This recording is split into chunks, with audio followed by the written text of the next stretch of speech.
Zintegrowany wzmacniacz Sansui AU20000. Najwyższy model z tej serii. Niższe modele to jest AU9900 i AU11000.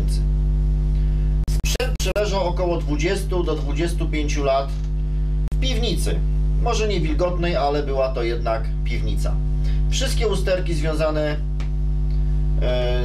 z tym okresem leżakowania polegają na braku kontaktu w przełącznikach i potencjometrach.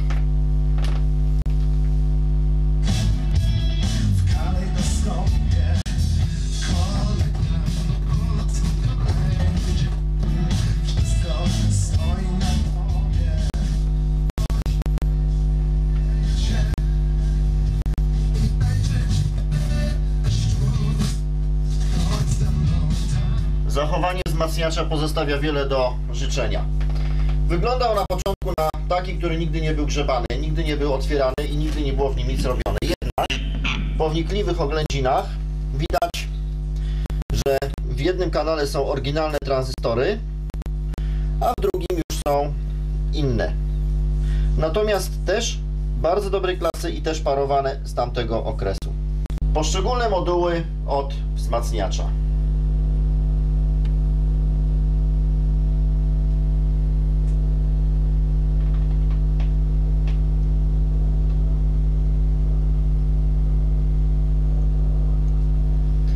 Parę sztuk tego było w środku. Część jeszcze zamontowana.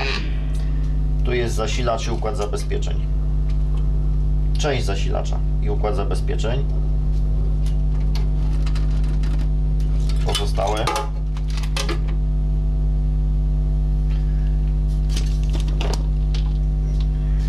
Płyta wewnętrzna, ramy i wskaźniki. Wskaźniki super wykonane. Tak jak starodawne wskaźniki stosowane w przemyśle.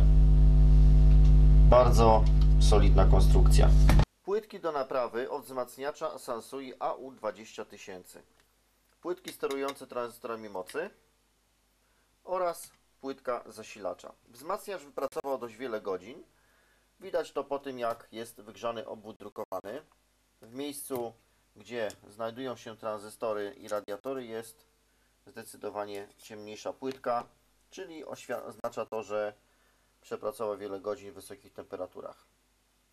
Te kondensatory elektrolityczne, na przykład ten i ten, oba już doznały dość wysokich temperatur, ponieważ nawet folia termokurczliwa na nich uległa skurczeniu. W celu naprawy tych trzech płytek przygotowałem zestaw naprawczy kondensatorów Nishikon niskoimpedancyjnych.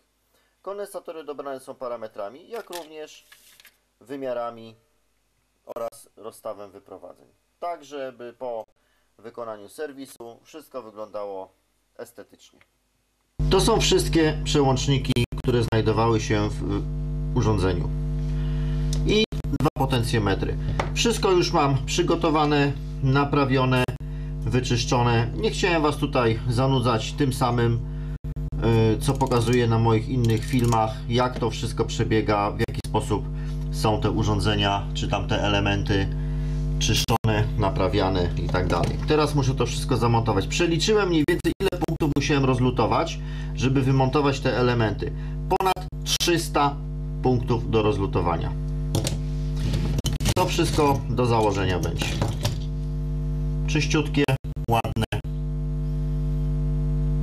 Nówka sztuka. Tak wygląda konstrukcja od spodu. Tutaj już nie odczepiałem tej płytki od kabelków. Za dużo w sumie może nie do końca. Można było to odczepić w całości razem z wejściem, z modułem wejść, cinch, ale po co się z tym ćwiczyć, jak można to zrobić na urządzeniu. Do zamontowania pozostała część przełączników. To jest płytka zabezpieczenia głośników przed stałym napięciem i na tej płytce również znajduje się miękki start. I widać, że tutaj już zostało coś zmodyfikowane, ponieważ te dwa rezystory nie są oryginalne. zostały tutaj już dolutowane do wyprowadzeń starych rezystorów.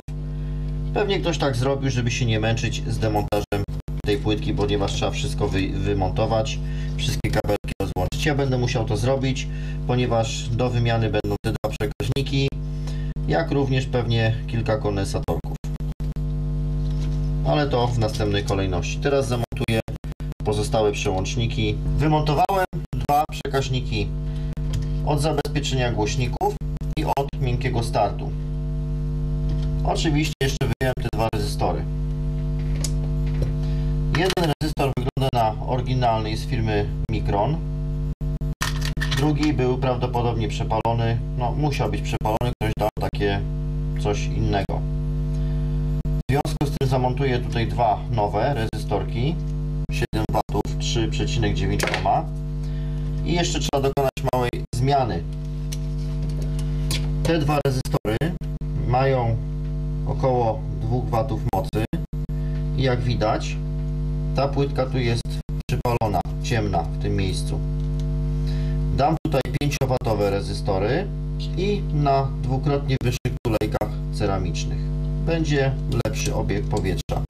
5 W z tego względu, że będą miały większą powierzchnię chłodzenia. Będą po prostu troszeczkę większe od tego, co jest tu zamontowane. Wyjąłem jeszcze dwa kondensatory z zasilacza, które były zamontowane od drugiej strony, były widoczne od góry. 470 mikrofaradów na 100 V. Jeden ma 350, drugi ma 370 mikro. Oba są do wymiany. Moduł zasilacza naprawiony. Wymienione kondensatory na Nishikony. Wymieniłem wszystkie elektrolity. Dopasowane wielkością oraz parametrami, czyli pojemnością przede wszystkim. Drivery sterujące tranzystorami mocy również. Tutaj mam płytkę wzmacniacza. To jest jakiś poszczególny moduł łączący inne elementy toru wejściowego. Zmontowałem również częściowo już panel przedni. Wskaźniki. Tak wygląda to z drugiej strony. Tylny panel już zamontowałem. Wrócił na miejsce. Teraz muszę zamontować panel przedni. Tak jak Wam pokazywałem, już jest częściowo gotowy. Brakuje jeszcze tylko kilku elementów. Tu jest przełącznik głośników, włącznik sieciowy i jeszcze pozostała część od regulacji barwy dźwięku. Myślę, że fabryka też to przygotowywała w taki sposób i to było montowane już w toku produkcji jako taki zespół. Wzmacniacz zmontowany. Troszkę sobie poczekałem, ale w końcu zdobyłem. Tu są piękne kondensatory mocy. To są oryginały. A tutaj mam Epcosa. Najdroższe i najlepszej klasy kondensatory, jakie aktualnie można fizycznie kupić. Pojemność taka sama, napięcie 100 V. Te mają 80 V. Wymiary praktycznie identyczne. Jest 5 mm wyższy kondensator Epcosa od tego oryginału, ale jeszcze się mieści. Średnica identyczna. Natomiast zasadnicza różnica. Te są o tak niskiej impedancji, że ich rezystancja wynosi katalogowo 6 miliohmów maksymalnie. Minimalnie 4.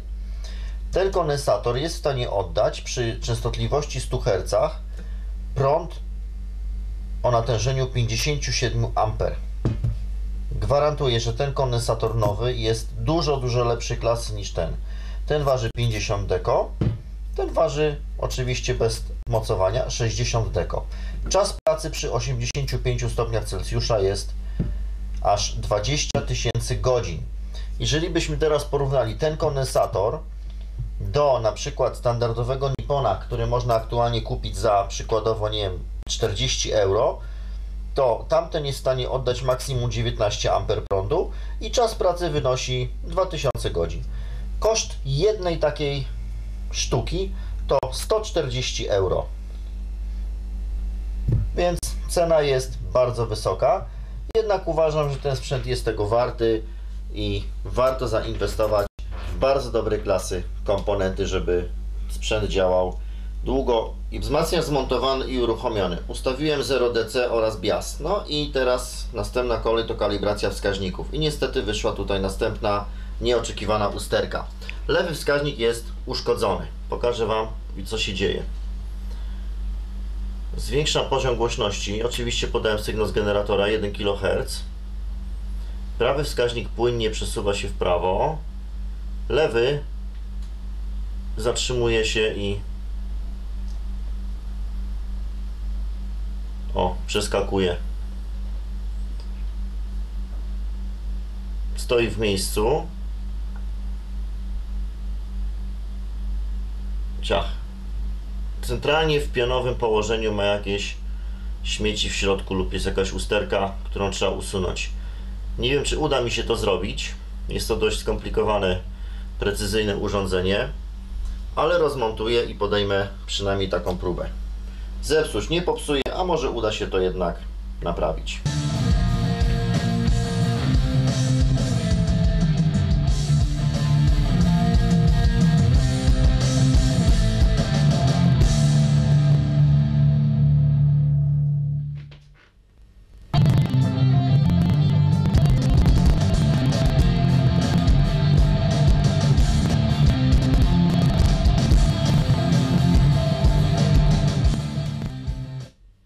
Jak widać i słychać, prace zakończone pełnym sukcesem.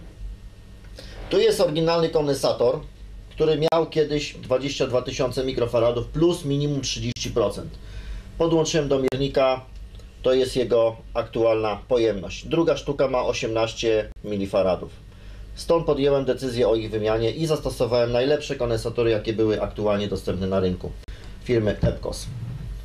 Jeżeli chodzi o pracę, to widzieliście już na filmie. Natomiast tutaj jest zestaw wymienionych elementów. W sumie teoretycznie nie ma tego dużo. Użył mi tutaj uszkodzony wskaźnik.